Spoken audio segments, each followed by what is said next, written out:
Hai semuanya, di era digital yang serba cepat ini, media sosial telah menjadi bagian tak terpisahkan dari kehidupan kita sehari-hari. Mulai dari membangun koneksi, mencari hiburan, hingga mendapatkan informasi terbaru. Semua bisa kita lakukan hanya dengan sentuhan jari. Namun, di balik kemudahannya, ada satu tantangan besar yang seringkali tidak kita sadari. Bagaimana cara menggunakan media sosial tanpa mengorbankan waktu dan produktivitas kita?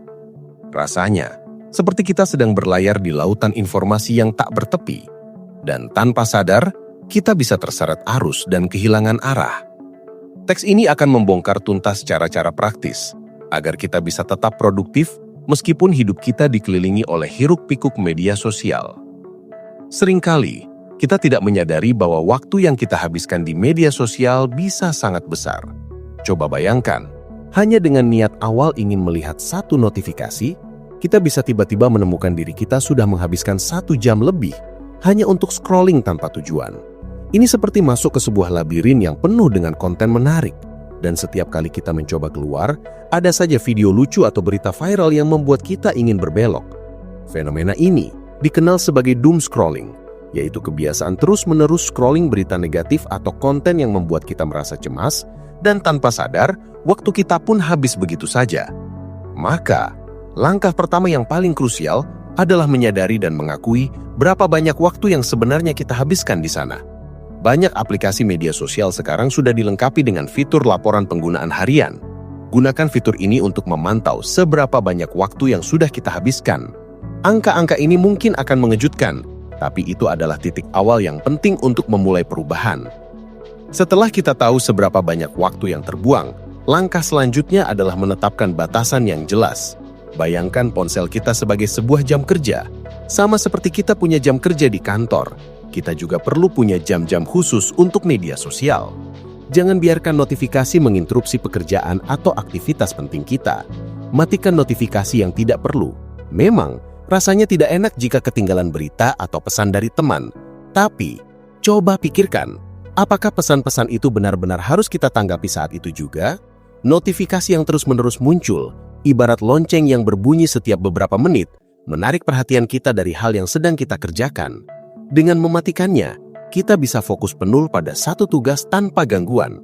Kita bisa menjadwalkan waktu-waktu tertentu, misalnya 15 menit di pagi hari setelah bangun tidur, 20 menit saat jam makan siang, dan 30 menit di malam hari sebelum tidur. Di luar waktu-waktu itu, kita bisa membiarkan ponsel kita beristirahat dan fokus pada hal lain. Selain mengatur waktu, kita juga perlu mengatur lingkungan digital kita. Coba perhatikan, akun siapa saja yang kita ikuti. Apakah konten yang mereka bagikan benar-benar bermanfaat, atau justru hanya membuang waktu kita? Salah satu cara efektif untuk mengurangi distraction adalah dengan melakukan unfollow atau mute akun-akun yang tidak memberikan nilai tambah bagi kita. Ini bukan berarti kita membenci mereka, tapi lebih kepada menciptakan feed media sosial yang sehat dan mendukung tujuan kita. Jika kita ingin lebih produktif, ikuti akun-akun yang memotivasi, memberikan informasi berguna, atau mengajarkan keterampilan baru. Misalnya, jika kita ingin belajar memasak, ikuti koki-koki andal. Jika kita ingin belajar coding, ikuti developer terkemuka. Dengan begitu, scrolling kita tidak lagi sekadar membuang waktu, melainkan menjadi sebuah kegiatan yang bisa menambah ilmu dan wawasan. Penting juga untuk memahami mengapa kita menggunakan media sosial. Apakah kita menggunakannya untuk bersosialisasi dengan teman, mencari hiburan, atau sebagai alat kerja? Jika tujuannya untuk bersosialisasi, coba gunakan platform yang lebih spesifik, seperti grup chat daripada scrolling feed yang tak berujung. Jika tujuannya untuk hiburan, tentukan durasi yang jelas. Misalnya, aku hanya akan menonton video ini selama 10 menit. Mengubah mindset dari sekadar scrolling tak beraturan menjadi menggunakan media sosial dengan tujuan bisa sangat membantu. Kita bisa menganggap media sosial sebagai alat, bukan sebagai hiburan utama. Sama seperti pisau, kita bisa menggunakannya untuk memotong sayuran, tujuan yang produktif, atau justru melukai diri sendiri, buang-buang waktu. Kita yang memegang kendali atas pisau itu. Ada satu teknik yang sangat efektif, yaitu membuat zona bebas media sosial. Tentukan tempat-tempat di rumah kita yang benar-benar tidak boleh ada ponsel atau device lainnya. Misalnya, saat makan bersama keluarga, saat berada di kamar tidur sebelum tidur, atau bahkan di kamar mandi. Meletakkan ponsel jauh dari jangkauan saat kita sedang mengerjakan sesuatu yang penting juga bisa sangat membantu. Ini seperti menempatkan permen di rak paling atas agar kita tidak mudah tergoda. Saat kita harus beranjak dari tempat duduk untuk mengambil ponsel, kita akan punya waktu sejenak untuk berpikir, apakah benar-benar penting untuk melihatnya sekarang? Jeda singkat ini seringkali cukup untuk mengembalikan kesadaran dan fokus kita pada tugas yang sedang kita kerjakan.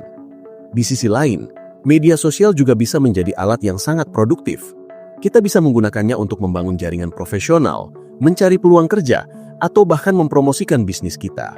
Platform seperti LinkedIn adalah contoh persis dari media sosial yang berorientasi pada produktivitas.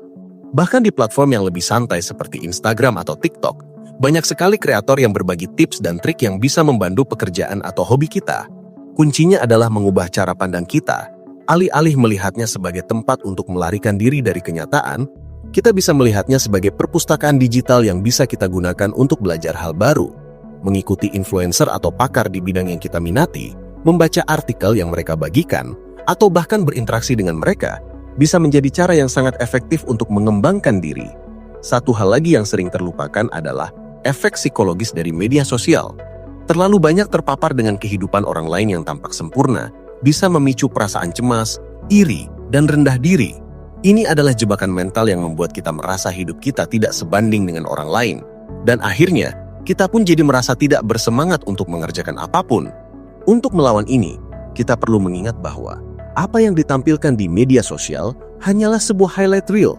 Tidak ada yang memposting kegagalan atau momen-momen sulit mereka. Kita harus selalu sadar bahwa apa yang kita lihat hanyalah sebagian kecil dari kenyataan. Fokuslah pada diri sendiri dan pencapaian kita. Sekecil apapun itu, rayakanlah setiap langkah maju yang kita buat daripada membandingkannya dengan langkah besar orang lain. Terakhir dan mungkin yang paling sulit adalah mengganti kebiasaan buruk dengan kebiasaan baik.